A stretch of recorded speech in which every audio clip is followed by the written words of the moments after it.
Hello everybody, welcome to another edition of Cooking at My Place with Chef Jason Gibbons. Okay, so today we have something special, a bit of a fun recipe, something a little bit different than we've got into in previous recipes. This is going to be Casablanca chicken with a saffron rice.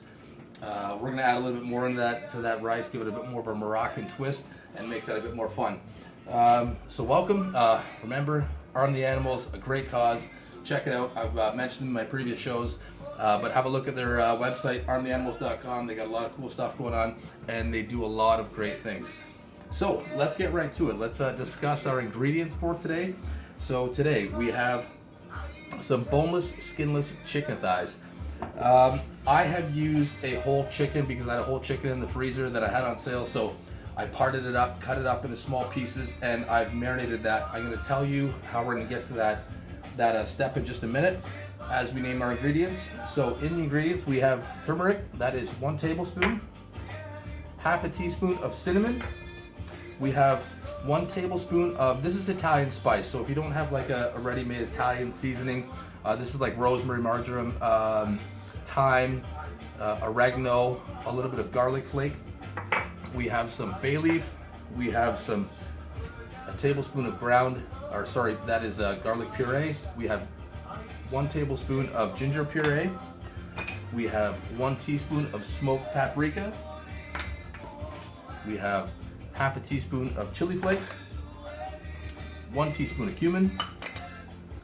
We have 1 tablespoon roughly of chopped up parsley, fresh parsley. We have 1 teaspoon of apple cider vinegar. We have a fresh lemon. We have some ghee, or you can use whatever kind of oil you want. You can use avocado oil, something healthy, whatever you should so choose. We have some dried apricots. We have 1 teaspoon of seasoning salt. We have 1 whole plum tomato. We've got some smoked almonds. We've got some salted roasted cashews. We've got some lime. We've got a fresh orange. And we've got some ingredients for a salad. We're gonna have a little side salad with this. It's gonna be something nice to accompany this dish. Any kind of mixed, pre-mixed salad you want to buy, or if you want to make your own, I got some cabbage in there, some slivered carrots, some iceberg lettuce. So whatever kind of salad blows your hair back, and we've got some chickpeas. So let's get right to it. We're gonna take our boneless, skinless chicken thighs. I find the thighs have a little bit more flavor. Go with the dark meat. It's a little bit more tender, a little bit more juicy, as opposed to just using all white meat. But as you can see, I have pre-marinated some chicken. So we're going to add all these spices to our chicken, and you want to let that sit overnight. You want to give that a full 24 hours to marinate. It's going to make the flavor of your chicken just come out super nicely. And as always, we have a glass of one of our favorite wines. This is a French wine. This is from the Chateau Neuf region. Santé. Given the fact that I lived a little while in North Africa and got a lot of time and experience with their cuisine and enjoyed it so much that it's always allowed me to want to have fun with it at home and cook some of the dishes native to those countries, like we're talking Morocco, Tunisia especially. And given the fact, inspired today with our Casablanca chicken. So we're going to take our chicken thighs, and we are going to, these are fairly decent size. I've got about half a dozen here, so I'm going to cut them in half. Don't be afraid to buy something like what I did earlier with the bone-in chicken, where you can cook that down and marinate it. It's just going to give you some different pieces of chicken to enjoy, and that bone in there is going to lend some nice flavor when you stew that down a little bit to give your dish a little bit more flavor. So you can here, as always, with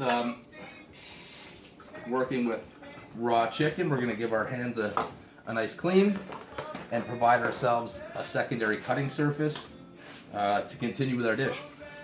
So we're going to take this chicken, we're going to put it in the stainless steel bowl I have provided here. I'll put that cutting board away, give my hands another quick rinse, and then we're going to start adding our spices. So I'm going to add about a tablespoon of olive oil to our chicken thighs, and we're going to give it some fresh cracked pepper. a few turns. If you don't have fresh cracked pepper at home, don't be afraid to use ground pepper. A teaspoon would do. We're gonna add our teaspoon of seasoning salt. We're gonna add our teaspoon of cumin. We're gonna add our dried chili flakes. Now this is something that I've chose to add. As you know, I like to cook things a little bit more spicy, so I'm gonna go that route. We've got our tablespoon of turmeric. We've got our tablespoon of Italian spices. We've got our cinnamon, our smoked paprika. We've got our garlic, and we've got our ginger. And we're gonna add a little bit more olive oil to that, probably about another teaspoon just to marinate that up nice. We're gonna get we've still got our apple cider vinegar. That's gonna help add a little bit of flavor and balance and tenderize that chicken a little bit while it's marinating. So I'm gonna cut this lemon in half, and I'm gonna squeeze all that lemon juice in there. And don't be afraid to get a little bit messy. You can see like that's where our chicken is at with all of our spices. We're just gonna marinate that all up. We're gonna mix this all up like so. Now cover this with some saran wrap and put it in the fridge overnight. That's gonna marinate really nicely, and that's gonna be very juicy chicken with a lot of flavor. It's just gonna really soak in. Give our hands a little bit of a quick wash there. So set that chicken aside. As you know, I've already prepared some chicken, as you can see, so that is the prepared product once again. This has got the wings in there, it's got the thigh, the leg. I've actually cut the leg up in a couple pieces with a cleaver, just so it's a little bit more small morsels, and this will have the bone in it, so making for a little bit more rustic, native enjoyment with your cuisine. I've got a flat skillet. Now you can get a frying pan or what have you at home for searing off this chicken. We want to give this chicken a nice browning and a little bit of caramelization on the skin, and then we're going to stew that down with a little bit of chicken stock, and then we'll get to our rice. So I'm going to get my rice cooking right now. I've already got that slightly heated up. This is a 2-to-1 straight long grain rice. So what I've done was I've added 3 cups of chicken stock, and I've got 1 cup of this is hot water, and this is with our saffron threads. So what I've done was I've taken some Spanish saffron, and you only want about 6 or 7 threads. Add that to your cup of hot water. Not necessarily boiling, just like tap hot. If you got hot water coming out pretty hot out of your tap, we're looking at maybe like 115 degrees. And then cover that and let that steep down. So you can see that lovely golden color off that saffron. We're gonna get right to searing our chicken while that rice is starting to cook. And the rice isn't in there yet. So that's gonna make 4 cups of liquid. We've got 3 cups of stock, 1 cup of our saffron steeped down, and we've got 2 cups of rice. We're gonna add a little bit of oil, or you can add some ghee or butter to that to help loosen up that rice. You don't want it to clump together, stick together. So let's get right to searing off our chicken. We've got our flat skillet. I like this because it's a little bit more clean, it's easier to use, and it's easier it's a bigger space to kind of sear the chicken and brown it up. Just makes things a little bit easier, because as I've mentioned before when we're browning meats in previous episodes, that you do not want to pile it on top of each other. You do not want to clump it, because it'll start to steam the chicken or the protein, and it won't allow it to brown as well. So let's get this heated up nice. Get our oil going. So yeah, we'll just take a minute, maybe enjoy a little sip of wine. So I hope everybody's having a good family day. You know, I don't like to always be a little bit morbid in some of my segments, but as you know, there was a young boy, 9 years old, in Fort Erie that fell through the ice. Now it's a recovery mission, so I pray for that family, and I hope that you know, there's some solace in at least recovering the body, and I can just wish prayers for them. That's a tough thing. All of us that have children and know these the scare that comes with your kids playing around the ice and things of that nature. Nobody's promised tomorrow, so you know, I don't want to put a damper on this, but let's enjoy, let's be happy and be thankful for Family Day and the people we have in our lives. Cheers to that. All right, so let's get to searing our chicken.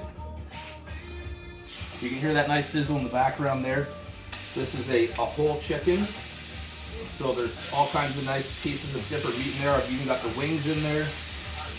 And with this little flat skillet that you can buy, they're relatively cheap. You can buy these little flat like breakfast skillets. They're great for doing a breakfast at any of your local stores. And I picked this one up for probably less than $40, so it's been a handy kitchen tool to say the least. So while we've got that browning up in the background, get a good sear on all of that chicken. We've got our rice. You can see that this rice, I'm gonna get an oven mitt so I don't burn my hands off.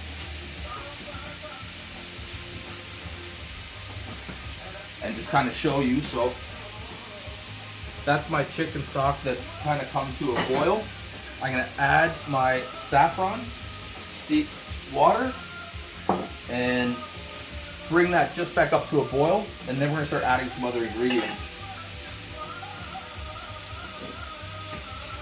So I've got this chicken in the background on high. I want to get a nice browning on that, and that's going to even lend more flavor when I add that to our pot. You can use any kind of I use my Dutch ovens a lot. Like, these are glazed enamel. They're really heavy duty. They're very great at carrying residual temperature, so you don't have to fiddle and adjust your temperature too much. And reduce that fear of burning things and what have you. So we're gonna get that heated up on our burner, and this is good. I like this. I like this recipe because it gives me a bit more time to interact and talk to everybody and have a drink and discuss the day. That's good wine. That's really good wine. A lot of you that don't know, that haven't been to North Africa or anywhere in the region of Morocco or Tunisia or Egypt, a lot of French influence. If you go, when I was in Tunisia and Morocco, a lot of people there, their second language is French.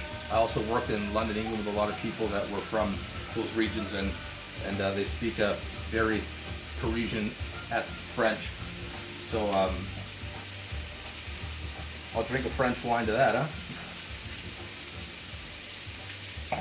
Okay, so we can hear our chicken sizzling in the background. Bloody hell, I know my tongue. Such a small space, you think I would know where it is. So that chicken's browning up nice, and I'm going to show you, and I'm going to plate that up. And I'm going to show you exactly what our chicken is looking like as we're going. A lot of the time people think that when you get into different ethnical cuisine and from places in the world that you're unfamiliar with, or you see that's on the internet, a lot of it has become very complex in the spicing. It's not hard to make these dishes for the fact when you're listening to somebody and watching them and listening to them talk and explain the recipe, as opposed to just following a standardized recipe in a cookbook. I hope that you find that to ring true with what I do in my segments in my cooking show, to help you make exquisite cuisine and nice food with a bit more of a simple swing to it. So our chicken's coming along quite nice, browning up lovely. We're just going to brown the other side of that chicken, and then we're going to add it to our pot. So our pot with our stock and our saffron, we're going to add our rice to that. We're going to turn it up to about medium heat, and once that starts to simmer a little bit, we're going to turn that down to low, and that's going to take about 15 to 20 minutes for that rice to come up to where we want it to be. But in the midst of that, we've got to add some more fun things to our rice. I'm going to chop up some dried Turkish apricots, and we're going to add that to our rice. It's going to balance out some nice sweetness with that heat of the chicken. Fairly coarse. I mean, you don't have to mince it down too fine. You can add as much as you like. You can see here I'm adding about maybe just shy of a quarter cup. I'm going to add this into my chicken broth and our rice here. I'm also going to add to that some cashews. We're going to add some cashews into the rice. Give that a little bit more of an earthy flavor and some nuttiness, like we don't already have a nuttiness on this show already. So, minced on these cashews, fairly fine. Be careful when cutting nuts; they can slip away on you. It's especially when cutting like cashews and things of that nature. You don't have to be professional, to say the least. If you have a little food processor, don't be afraid to use that and put the nuts in the food processor. Like what's that, Vince from Slap Shop? You're gonna love my nuts. So we're gonna add the cashews into there. I'm gonna add my parsley into there. I've got some lime. I'm gonna add a little bit of squeeze of lime to our rice.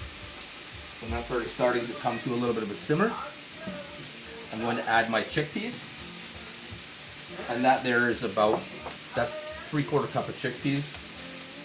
We're going to, sorry, put that aside. I've got my almonds for my chicken. I've got some bay leaf I'm going to add into that rice. And we're going to chop up a little bit of Roma tomato for our rice as well.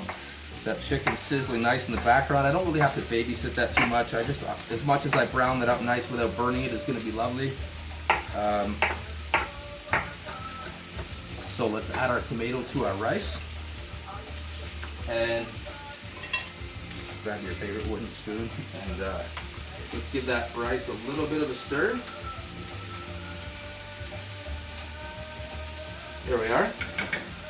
And we're going to bring that just up to a slight boil again, then turn that down, and we'll let that rice go for a little while. So let's turn back to our chicken.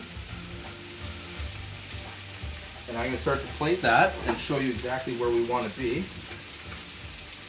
And what I have happening in the background here. And remember, like I said, you don't have to have a flat skillet. You can have any kind of your conventional frying pan at home, or whatever blows your hair back. I mean, I don't know, whatever you like to cook on. You can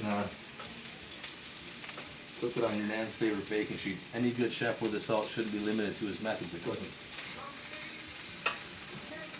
Wow, this looks delicious. This smells so good, especially after marinating overnight. The color and fragrance coming off of this chicken is just outstanding. So look at that. You can see where we've had a nice, lovely browning on our chicken. Now we're going to put that chicken aside. Let's unplug our little skillet there. And in the meantime, we can cut up some of our smoked almonds. And like I said, once again, be careful with cutting these nuts. They can be tricky. If you have a device like a slap chop, you go right ahead and make yourself insane. But I'm a little bit old school, I guess. So I'm going to chop up these almonds. And the smoked almonds are going to add a nice little extra salty, smoky flavor to our chicken. You might get a little bit of that already with your smoked paprika that's inside the chicken that's marinating. And this adds a little bit of a crunch. It adds different texture. If you want a dish that has layers and a little bit more of a deeper profile, to say the least. So, what the bloody hell have I done with my spoon? All right, here we are with the spoon. That rice has come up nice. I'm gonna cover that, and that's gonna go down to low, and we're gonna let that go for, like I said, once again, we've got about 15 minutes left on that rice. And our chicken. So I've got my pot here. My pot is quite hot.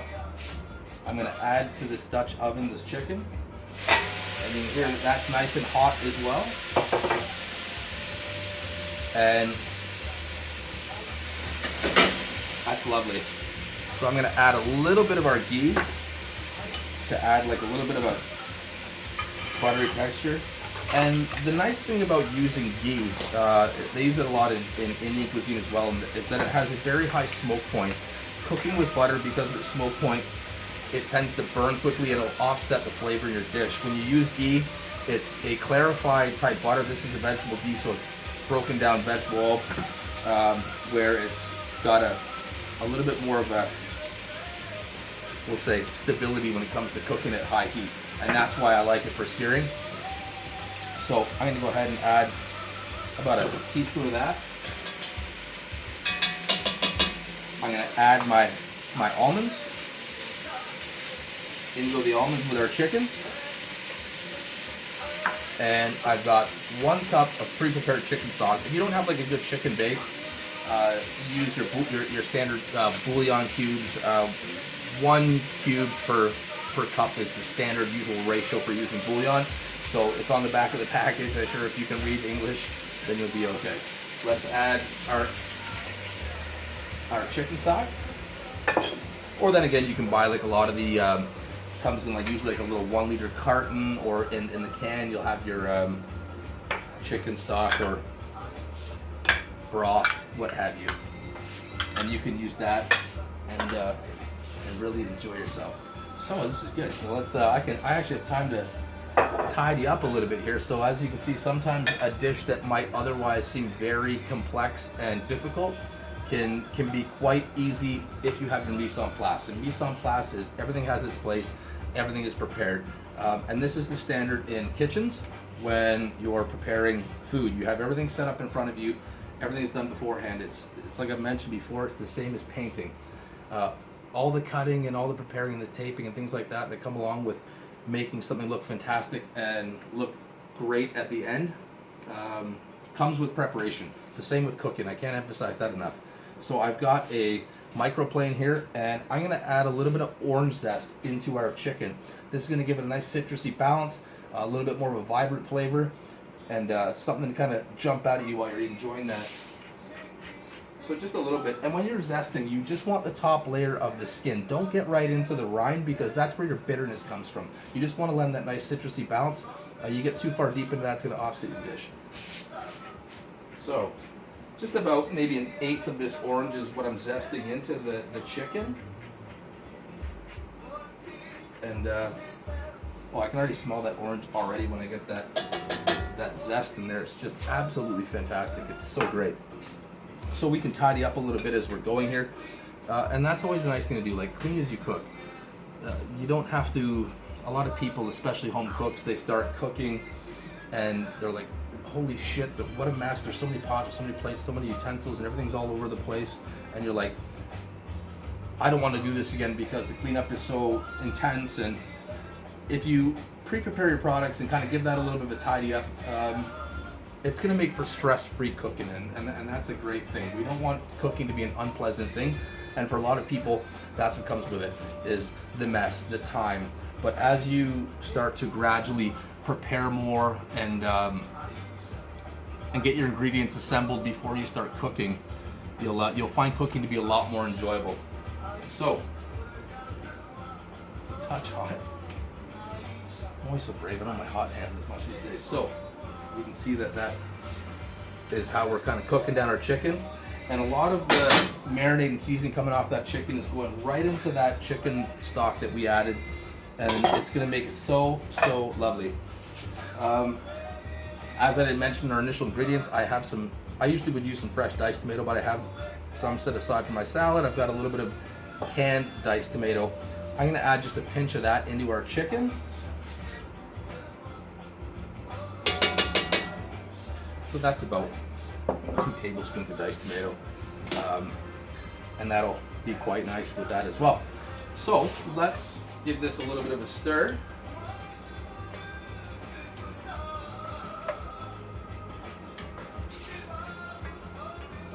Oh, that looks great. So I'm going to put the lid on this chicken